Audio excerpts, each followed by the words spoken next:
Waalaikumsalam warahmatullahi wabarakatuh. Terima kasih kepada rekan-rekan semua atas kehadirannya. Izin share screen tentang topik kita kali ini dan juga perkenalan um, Bu Yuni dan Pak Tigi sebagai narasumber kita pada kesempatan kali ini. Apakah sudah bisa dilihat screen-nya? Sudah. Oke, Ya, sudah. baik.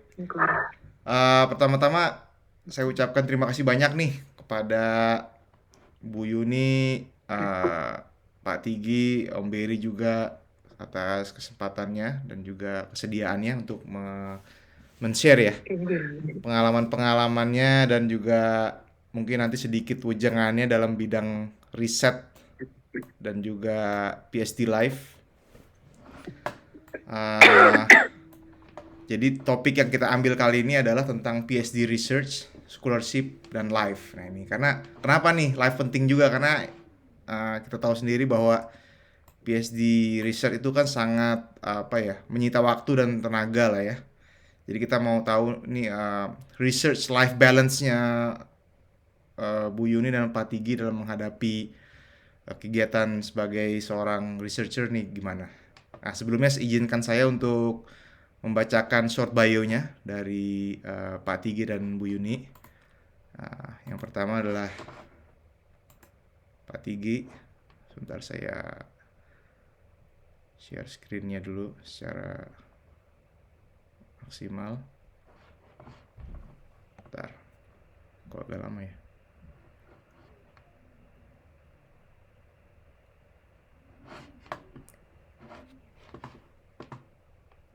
Masih bisa terlihat ya screen-nya ya? Masih. Oke.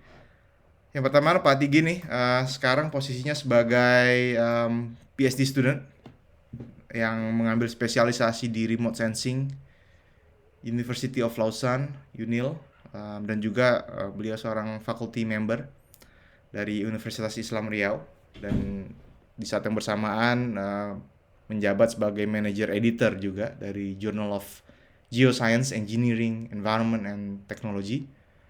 Sebelumnya beliau berpengalaman di Pusat Studi Energi Universitas Padjadjaran dan juga sebagai geofisicist early career-nya di PT Elnusa Tbk dan sudah mengenyam pendidikan baik di ITB untuk mendapatkan master's degree-nya di bidang geologi dan juga di Unpad bachelor's degree juga di bidang geologi.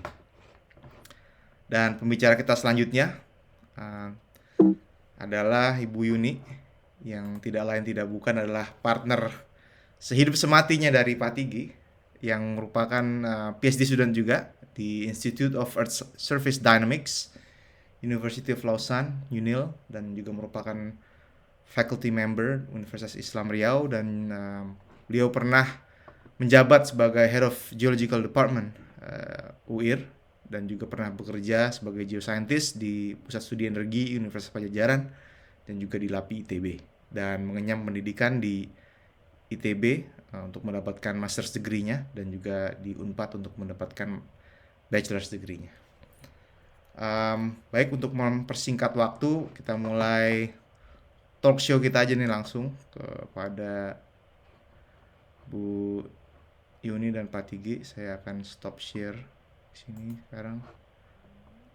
Oke, sebelumnya kita sapa dulu nih semuanya. Bu Yuni, Pak Tigi, apa kabar? Om Beri juga. Alhamdulillah baik. Alhamdulillah baik. Alhamdulillah baik.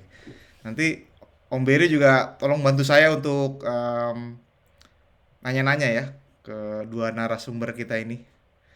Nah, jadi sebenarnya topik yang seperti yang kita buka tadi bahwa yang kita pengen belajar lebih dalam nih dari Pak Tigi dan Bu Yuni adalah tentang sekarang riset apa yang sedang dilakukan, terus mungkin skema scholarship atau skema pendanaan apa aja yang sekarang Pak Tigi dan Bu Yuni dapatkan atau mungkin sedang usahakan juga, dan juga mungkin bisa di-share juga nih life as a PhD researcher-nya gimana secara garis besar, apalagi sekarang merantau di negeri orang, di Eropa, di Swiss yang jauh dari keluarga gitu.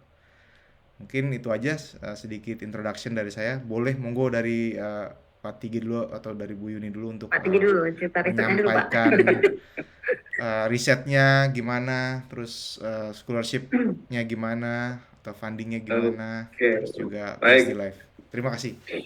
Terima kasih Adam, Mas Adam, sama atas kesempatannya nih udah diberikan waktu untuk sharing mengenai semua berkaitan dengan penelitian, pendanaan, kemudian bagaimana sih hidup di negeri orang untuk menunaikan tugas Negara. tugas belajar meraih S3. Jadi saya di sini penelitian saya tentang remote sensing, tapi memang lebih fokus ke bidang kebencanaan. Jadi lebih spesifik lagi ke bagian jatuhan batuan. Jadi rockfall kita sebutnya, penelitiannya sekarang sudah berjalan. Jadi yang dilakukan itu penelitian di beberapa tempat sebenarnya. Jadi untuk proyek yang dikerjakan ada beberapa tempat, yang pertama di Swiss sendiri, di negara Swiss, yang kedua di Prancis, yang ketiga di Indonesia. Jadi kebetulan ketiganya saling terkait gitu dengan tema yang saya bahas. Jadi berkaitan dengan penggunaan remote sensing untuk deteksi temporal keterjadian batuan rockfall ini.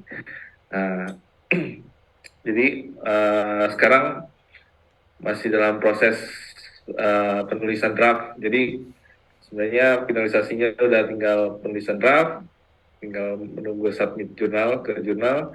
Mudah-mudahan bisa diselesaikan dalam waktu singkat. Jadi memang awal penelitian di sini kebetulan memang momennya bertepatan dengan, jadi 6 bulan saya mulai, gejala COVID mulai muncul di awal 2020. Jadi penelitian saya sempat terhenti beberapa saat, hampir 1,5 tahun.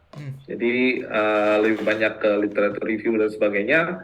Baru mulai lagi menggeliat lagi untuk bisa fieldwork ke lapangan, untuk ngambil data dan juga analisis baru setelahnya. Jadi memang agak-agak terburu-buru, tapi alhamdulillah bisa diikuti dengan basic. Banyak kegiatan juga yang bisa dilakukan selain. Jadi memang kegiatan PhD tidak membatasi, maksudnya tidak harus kita punya data, kita bisa olah-olah juga data yang sudah ada, kemudian kita kemas, kita kembangkan, jadi bisa kita olah lagi untuk penelitian kita. Kemudian berkenaan dengan pendanaan, jadi saya didanai oleh LPDP, jadi lembaga Kementerian Keuangan, yang sekarang mungkin LPDP sudah agak terbagi sedikit. Jadi untuk masa saya masih penuh dipegang oleh LPDP. Hanya semakin ke sini diubah skemanya, jadi dipindah. Sekarang ada Kemendikbud yang memegang untuk beasiswa khusus, terutama dosen.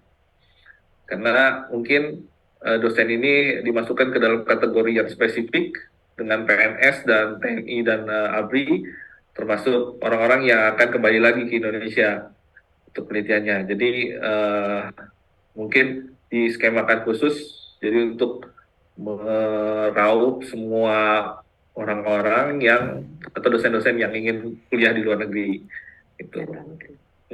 Jadi skema saya itu awalnya dosen itu hanya 3 tahun plus 1 tahun. Jadi dengan skema perpanjangan, kebetulan karena ada COVID melanda, jadi memang mau nggak mau harus diperpanjang dulu 1 tahun lagi untuk penyelesaian itu. Nah, jadi selama LPDP ini, alhamdulillah, selain kalau untuk skema S3, untungnya itu di sini adalah bisa membawa keluarga, karena ada tunjangan khusus untuk keluarga dibandingkan dengan beasiswa-beasiswa lain. Jadi khusus di Indonesia aja yang skema S3 bisa membawa keluarga, termasuk kayak istri dan 1 anak. Tapi yang terbatas satu anak, itu 2 anak ya, anak yang satunya pandai-pandai lah berarti. Jadi mengikut ke jatah tunjangan keluarga yang diberikan. Nah, jadi dalam skema itu cukup untuk dalam taraf hidup cukup di Swiss. Tapi kalau membandingkan dengan standar hidup di Swiss, memang di bawah rata-rata jatuhnya, gitu. Jadi untuk student memang di sini penghasilan rata-rata 3 kali dari yang diterima per bulan beasiswa untuk student. Itu jadi standarnya sekitar itu. Makanya untuk beberapa funding juga karena beberapa yang dibantu oleh supervisor kita sendiri di sini. Jadi ada beberapa jatah kemungkinan untuk menerima tambahan yang gunanya untuk mencukupi standar kebutuhan di Swiss. Jadi Swissnya yang care gitu, bahwa bahkan untuk Swissnya sendiri, beasiswa dari Swissnya sendiri itu sama, bahkan lebih di bawah sedikit dibandingkan dengan yang kita terima di Indonesia. Jadi sejauh ini pendanaan kalau untuk funding scholarship Indonesia cukup dibilang boleh bisa bersaing lah untuk di Swiss. Jadi bisa tetap kita kalau yang mau kuliah di sini sangat memungkinkan gitu, dengan skema pendanaan yang diberikan oleh beasiswa di Indonesia. Cuma mungkin yang lebih ke LPDP. Kalau untuk yang beasiswa lain harus agak survive sedikit karena ada beberapa skema yang pendanaannya mungkin agak kurang, kayak nggak tahu apakah sekarang masih ada, kayak zaman dahulu masih ada beasiswa dari Kemendikbud yang BPPLN. Itu mungkin ada beberapa yang pendananya kurang, tapi dibandingkan LPDP ini udah cukup jatuhnya. Itu pas. Jadi selama hidup di Swiss, di sini sudah 3 musim dingin dilalui. Yang ketiga. Jadi yang ketiga, ya sejauh ini karena terbilang populasinya di Swiss ini terbilang kecil gitu kan, jadi mungkin lebih sedikit ngelihat manusianya, lebih banyak ngelihat pemandangan alamnya gitu kan, jadi lebih banyak dimanfaatkan untuk kegiatan-kegiatan yang di luar. Karena untuk kayak kegiatan dalam ruangan kayak ke mall gitu kan, di sini hanya 1 lantai gitu ya, jadi atau 2 lantai maksimum. Jadi tidak ada yang banyak dilihat gitu. Tapi kalau kegiatan di luar jauh lebih banyak. Jadi gitu ya, untuk live di sini cukup. Mungkin tantangannya emang lebih kepada kita orang yang tropis nih, tropical guy. Jadi sangat kerasa sekali kalau perubahan temperatur. Jadi signifikan banget. Jadi ketika suhu di bawah 0 sama panas kan. Panasnya pun panas-panas Bandung kalau di sini. Jadi masih bisa disesuaikan. Cuma kalau dinginnya ada dingin-dingin Kulkas. lebih dari kulkas. Nah gitu. Jadi seperti itu. Jadi untuk sejauh ini secara taraf hidup di Swiss terbilang cukup nyaman, kemudian taat aturan dan jauh lebih respect. Cuma memang rata-rata orang di sini lebih individualis. Jadi kita yang harus lebih aktif gitu kan untuk mendapatkan sesuatu di sini. Jadi tidak bisa didapatkan dengan adanya ramah tamah itu yang orang Indonesia yang kita selalu dapatkan dimanapun kita jumpa gitu. Kalau di sini ya masing-masing aja jalannya. Itu.